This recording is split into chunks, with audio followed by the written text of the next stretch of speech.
અમદાવાદથી જ સમાચાર નવરંગપુરા સ્ટેડિયમ પાસે અકસ્માત બુલેટ ચાલકે એક્ટિવા ચાલકને ટક્કર મારી એક્ટિવા પર જઈ રહેલા બે લોકોને ગંભીર ઈજા પહોંચી ઘટનામાં બુલેટ ચાલક પણ ઈજાગ્રસ્ત થયો હોવાની જાણકારી ટ્રાફિક પોલીસે ગુનો દાખલ કરીને વધુ તપાસ શરૂ કરી છે બુલેટ ચાલક અને એક્ટિવા ચાલકની ટક્કરના કારણે બે વ્યક્તિ ઈજાગ્રસ્ત થયા છે આ તરફ બુલેટ ચાલક પણ પોતે ઈજાગ્રસ્ત થયો હોવાની જાણકારી છે કયા કારણોસર આ અકસ્માત સર્જાયો કઈ રીતે ટક્કર થઈ તે તપાસનો વિષય છે એક્ટિવા પર સવાર બે વ્યક્તિને ઈજા પહોંચતા તેમને તાત્કાલિક હોસ્પિટલ ખસેડાયા બીજી તરફ બુલેટ ચાલક જે છે તે પણ ઈજાગ્રસ્ત અવસ્થામાં હોવાના કારણે તેને પણ સારવાર આપવામાં આવી અમદાવાદના દદીજી બ્રિજ સર્કલ પર અકસ્માતનો મામલો વિડીયો વાયરલ થયા બાદ પોલીસ હરકતમાં આવી પોલીસે બે આરોપીઓ વિરુદ્ધ ગુનો નોંધી ધરપકડ કરી છે યુવરાજ પટેલ અને શ્રીકાંત તોમરની ધરપકડ કરાઈ બંને આરોપી પીધેલી અવસ્થામાં મળી આવ્યા કારમાંથી દારૂની બોટલ પણ મળી આવી હતી યુવરાજ પટેલ પૂર્વ કોંગ્રેસ ધારાસભ્ય હિંમતસિંહ પટેલનો પુત્ર પોલીસે આગળની કાર્યવાહી હાથ ધરી છે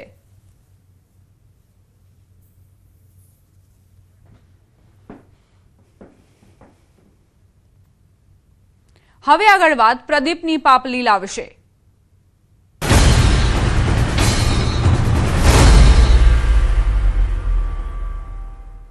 સુરતમાં કથિત યોગ ગુરુ પ્રદીપ સામે ગંભીર આક્ષેપો સાથે વધુ કારનામા સામે આવ્યા નકલી નોટના મામલે વચ્ચે હવે તેની કામલીલાનો પણ પર્દાફાશ થયો છે આશ્રમના પૂર્વ સાધકે ખુલાસો કરતા જણાવ્યું કે પ્રદીપ મહિલાઓ સાથે અશ્લીલ વાતચીત કરતો અને તેમની સામે અયોગ્ય વર્તન કરતો હતો આક્ષેપ મુજબ છોકરીઓ અવાજ ઉઠાવે તો તેમને પૈસા આપી ચૂપ કરાવવાતી અને લખાણ લઈ લેતો કે તેઓ પોતાની મરજીથી આશ્રમમાં આવ્યા છે પૂર્વ સાધકે આ સંબંધિત પુરાવા અને ઓડિયો ક્લિપ પણ રજૂ કર્યા છે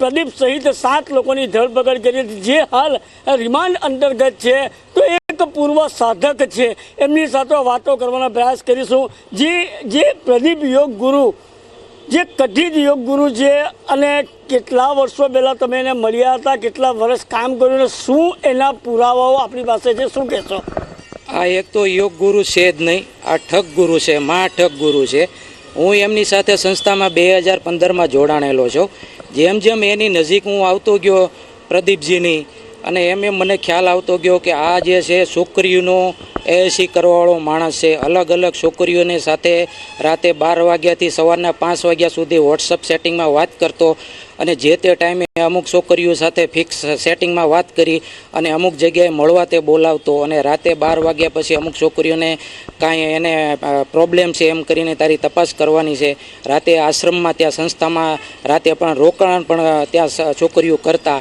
એવું મને જાણવા મળેલું એના સ્ટાફમાં જે એક લેડીઝ કામ કરતી એ લેડીઝે પણ જે આ બધા સ્ક્રીનશોટ આપેલા છે સંસ્થાને ઘણું બધું આવું જે રહસ્ય છે પણ અમુક જે લોકો બદનામીને કારણે આગળ આવવા તૈયાર થતા નથી એના જ મોબાઈલમાં જે પ્રદીપજી પોતે પર્સનલ એનું ડીવીઆર જે છે સીસીટીવી એનું ફૂટેજ ચેક કરાવો એનો નાર્કો ટેસ્ટ કરાવો એની વૈજ્ઞાનિક પદ્ધતિ એનો ટેસ્ટ કરાવો પરીક્ષણ કરાવો કે આને જાતીય સંબંધ છે કે નહીં જે તે છોકરીઓ સાથે તો બધું સત્ય બહાર આવશે પ્રદીપની પાપ લીલાનો પર્દાફાશ કરવામાં આવ્યો છે ખાસ કરીને હવે આ બાબતે માંગ કરી રહ્યા છે પૂર્વ સાધકો અને જે લોકો એને ઉછીના પૈસા આપ્યા એ લોકોની માંગ એક જ છે કે જે દાદાનું બુલડોઝર ફરવું જોઈએ ફરતું હતું અને આ આશ્રમ પર ફરે એવી માંગ કરવામાં આવી રહી છે કેતન પટેલ ન્યૂઝ 18 ગુજરાતી કામરેજ સુરત વધુમાં આશ્રમના નામે સાધકો પાસેથી પૈસા લઈ ઠગાઈ કરતો અને પૈસા પરત માંગતા ધમકીઓ આપતો હોવાનો પણ આરોપ છે સમગ્ર મામલે હવે વધુ તપાસની માંગ ઉઠી રહી છે તેમજ તેના આશ્રમ પર બુલડોઝર કાર્યવાહીની પણ માંગ કરાઈ રહી છે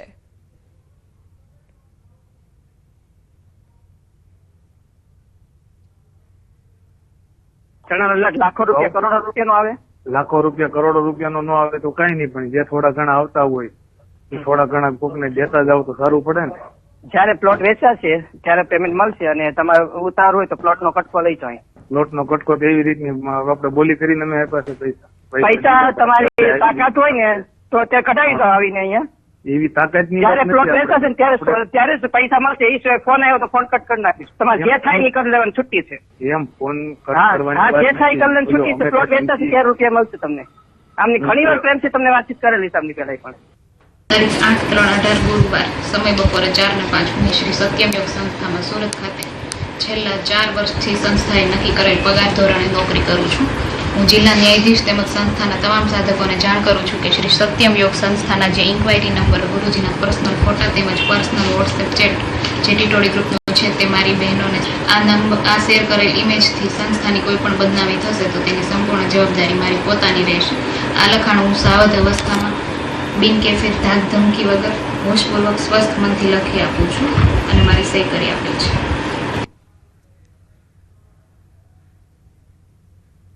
ભાવનગર જિલ્લા કોર્ટ સંકુલમાં એડવોકેટ અનિરુદ્ધસિંહ ઝાલાના વિજય સરઘસ દરમિયાન સર્જાયેલા હંગામાએ ગંભીર વળાંક લીધો છે, જેમાં પ્રિન્સિપાલ ડિસ્ટ્રિક્ટ જજ એચ.એસ. મુલિયા સાથે થયેલી ઉગ્ર બોલાચાલી અને અશોભનીય વર્તન મુદ્દે ગુજરાત જ્યુડિશિયલ સર્વિસ એસોસિએશન દ્વારા કડક નિંદા પ્રસ્તાવ પસાર કરવામાં આવ્યો છે અને ઘટનાને ન્યાયતંત્રની ગરિમા પર સીધો હુમલો ગણાવી કડક કાર્યવાહીની માંગ ઉઠી છે.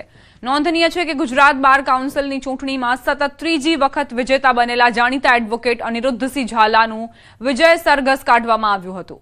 તે દરમિયાન કોર્ટમાં ચાલી રહેલી કાર્યવાહી વચ્ચે ઢોલ નગારા સાથેના સરઘસના અવાજને લઈ પ્રિન્સિપાલ ડિસ્ટ્રિક્ટ જજ દ્વારા વાંધો ઉઠાવવામાં આવ્યો હતો. ત્યારે જજ અને વકીલ વચ્ચે ઉગ્ર બોલાચાલી થઈ હતી, જેનો વિડીયો સોશિયલ મીડિયામાં વાયરલ થયો છે. આ સમગ્ર મામલે એડવોકેટ ઝાલાએ સામાન્ય બોલાચાલી થયાનું નિવેદન આપ્યું. તેમાં જજ ચાલુ કાર્યવાહી વચ્ચે ત્યાં ન આવવું જોઈએ તેવું જણાવ્યું હતું.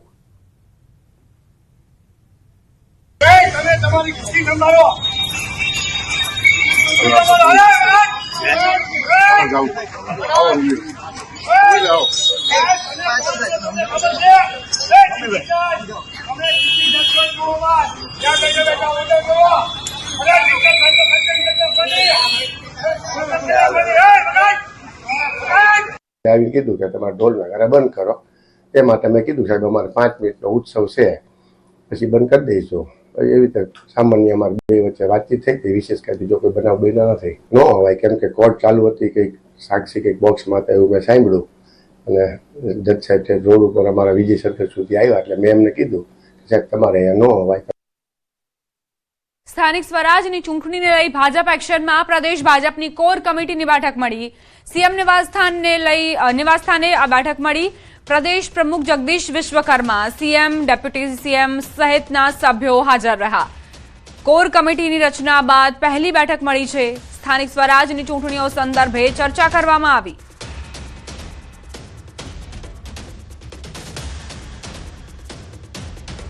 ઉત્તરાખંડ પછી ગુજરાત હવે યુસીસી લાગુ કરવા તરફ નિર્ણાયક પગલું ભરનાર દેશનું બીજું રાજ્ય બન્યું છે. આ વચ્ચે કેન્દ્રીય ગૃહમંત્રી અમિત શાહે સોશિયલ મીડિયા પ્લેટફોર્મ એક્સ પર પોસ્ટ કરી અને યુનિફોર્મ સિવિલ કોડ જેવા ઐતિહાસિક પગલા માટે મુખ્યપ્રધાનને અભિનંદન પાઠવ્યા. વધુમાં તેમણે કહ્યું કે દેશમાં દરેક નાગરિક માટે સમાન કાયદો લાગુ કરવો એ ભાજપનો સ્થાપના કાળથી જ સંકલ્પ રહ્યો છે. આ દેશ તુષ્ટિકરણના આધારે નહીં પરંતુ તમામ નાગરિકોને સમાન કાયદાનો અધિકાર અપાવીને ચાલે એ જ અમારી પ્રાથમિકતા પણ છે અને સંકલ્પ પણ છે.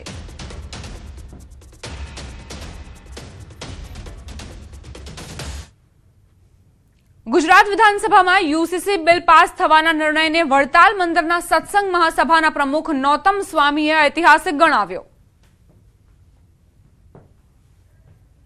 ભારતની સનાતન ધર્મની રક્ષા માટે ચૂંટેલી ભારતીય જનતા પાર્ટીની સરકારે બધા માટે ગુજરાતમાં સમાન સિવિલ કોડ લાવી અને એક ઐતિહાસિક આશીર્વાદરૂપ બધાયને રાજી થવા જેવું કામ કર્યું છે. તમામ જાતિ, વર્ણ, લિંગ એને આધારિત બધાને સમાન કાયદા થશે. જિલ્લા વિકાસ ગ્રાન્ટ મુદ્દે રાજ્ય સરકારનો મોટો નિર્ણય. હવે વણ વપરાયેલી ગ્રાન્ટ સરકારને પરત નહીં કરવી પડે. બાકી રકમ ડીડીઓના પીએલએ એકાઉન્ટમાં જ રહેશે. અધૂરા વિકાસ કામો પૂર્ણ કરવા સીધો ઉપયોગ થશે. વહીવટી પ્રક્રિયા સરળ અને જિલ્લાઓને મોટી રાહત.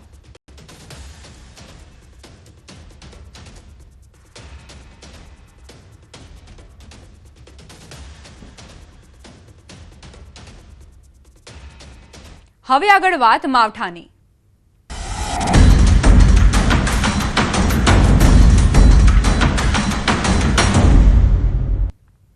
રાજ્યમાંથી નથી ગયું માવઠાનું સંકટ. હવામાન વિભાગની માવઠાને લઈને આગાહી.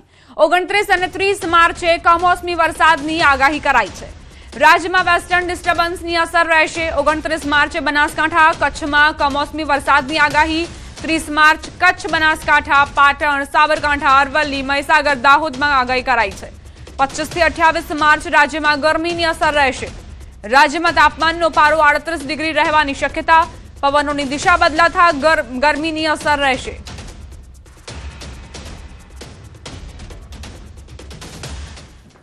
आज का जो फोरकास्ट है 25 से 31 मार्च तक, इसमें 25 से 28 तक मौसम आमतौर पर शुष्क रहेगा. 28 के बाद 29-30 को आइसोलेटेड प्लेसेस में लाइट रेन थंडरस्टॉर्म का पॉसिबिलिटी रहेगा. इसमें जो डिस्ट्रिक्ट 29 तारीख को आ रहा है, कच्छ डिस्ट्रिक्ट आ रहा है, बनासकांठा डिस्ट्रिक्ट आ रहा है. और जो 30 तारीख को जो डिस्ट्रिक्ट आ रहा है, कच्छ, बनासकांठा, साबरकांठा, अरावली, महीसागर, दाहोद के लिए हम लोग दिए हैं. રાજ્યના ખેડૂતો પર વધુ એક માવઠાનો ખતરો. હવામાન નિષ્ણાંત અંબાલાલ પટેલે મોટી આગાહી કરી. ખેડૂતોને મોસમનું નિરીક્ષણ કરવાની સલાહ અપાઈ છે. 28 માર્ચથી 2 એપ્રિલ સુધીમાં એક મજબૂત પશ્ચિમી વિક્ષેપની શક્યતા છે.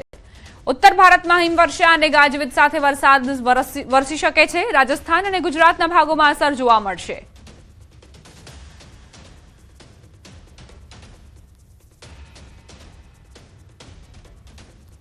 ખેડૂત ભાઈઓએ આગામી 10 દિવસ